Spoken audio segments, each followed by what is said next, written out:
This is the KDA Video Minute for Friday, April 24th.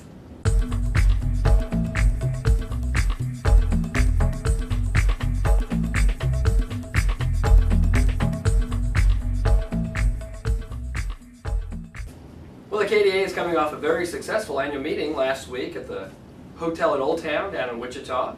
We had a very good turnout and had a great time. Good CE, and I think we got very good reports from those that were in attendance.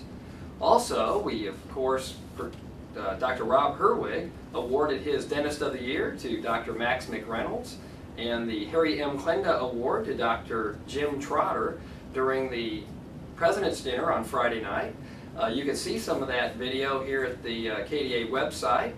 Greg did a really nice job of recording that so we could all see those presentations, and I think you'll find them, both of those awardees, very deserving of those honors.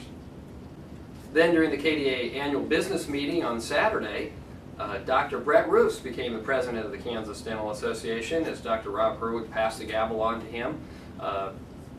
Brett is from Newton, Kansas, 7th District, and so that's the first 7th District president we've had in some time, so we're certainly honored to have him as the new president of the Kansas Dental Association.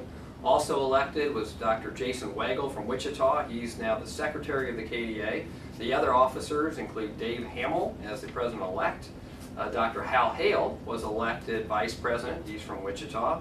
And then Dr. Rob Herwig, of course, will be the immediate past president. Now I'd like you to meet your new president, Dr. Brett Roos. Hi, I'm Brett Roos, general dentist from Newton. I'll be serving as your president for 2009-2010. First off, I want to say thank you to some of our past presidents for all their hard work. I especially want to thank Dr. John Tilton for asking me to be involved in this organization as an officer many years ago. Because of him, I did get involved and have really enjoyed my time. And over the next year, I really look forward to serving the Kansas Dental Association and the Dentists of Kansas. Of course, next year we'll be at the Heart of America Dental Symposium with our joint meeting with the Missouri Dental Association. The dates for that are June 24th through the 27th in Branson. We'll hope you go ahead and mark your calendar now and plan to join us. Next year will be the last Heart of America Dental Symposium for at least the foreseeable future as we look at changing some of the formats of our annual meeting.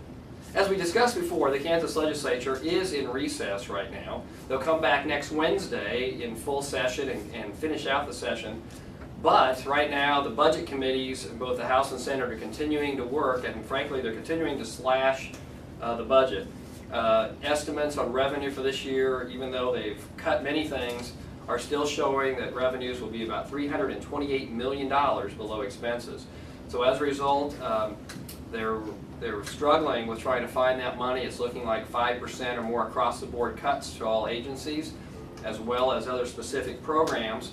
Now, for social services in our Kansas Health Policy Authority budget, the caseload budget still is being held harmless, meaning that your Medicaid reimbursement rates are going to stay the same. But what that means is the Kansas Health Policy Authority has to come up with $2 million in other money that they're going to need to cut. As a result, our $68,000 appropriations to support the Donated Dental Services Program could be in jeopardy. Dr. Chuck Squire, who's the president of the Kansas Foundation of Dentistry for the Handicapped, myself, and Ms. Lori Ropa, who's with the National Foundation of Dentistry for the Handicapped in Denver, will be meeting with those folks with KHPA on Monday to try to talk about that and encourage them to limit or not cut that budget, talk about the $650,000 annually in care that's provided for that $68,000, almost a 10-to-1 ratio. So we're hopeful, but could be a difficult job to convince them not to cut that. So we may need your help, and we're going to keep you posted as to how that meeting goes on Monday, perhaps with another video minute and a call to action to help us try to save that program, or at least save the funding for that program. President of the Kansas Foundation of Dentistry for the Handicapped, Dr. Chuck Squire, made some comments during last Friday's President's Dinner regarding the potential cuts from the legislature, and today we'll leave you with those comments as we wish you a good weekend, and we'll talk to you again later. Thanks. And that has been on a budget given to us by the state of Kansas, less than $70,000 a year. And on a serious note, I would ask you that in the next few weeks, there may be the opportunity for you to contact those people that you know of political persuasion in the state of Kansas to let them know that for $70,000 a year, we've already this year in the first 3 quarters produced almost $600,000 worth of treatment. Where else can the state of Kansas get so much benefit, no fraud, no cost? I mean, it's you giving therapy.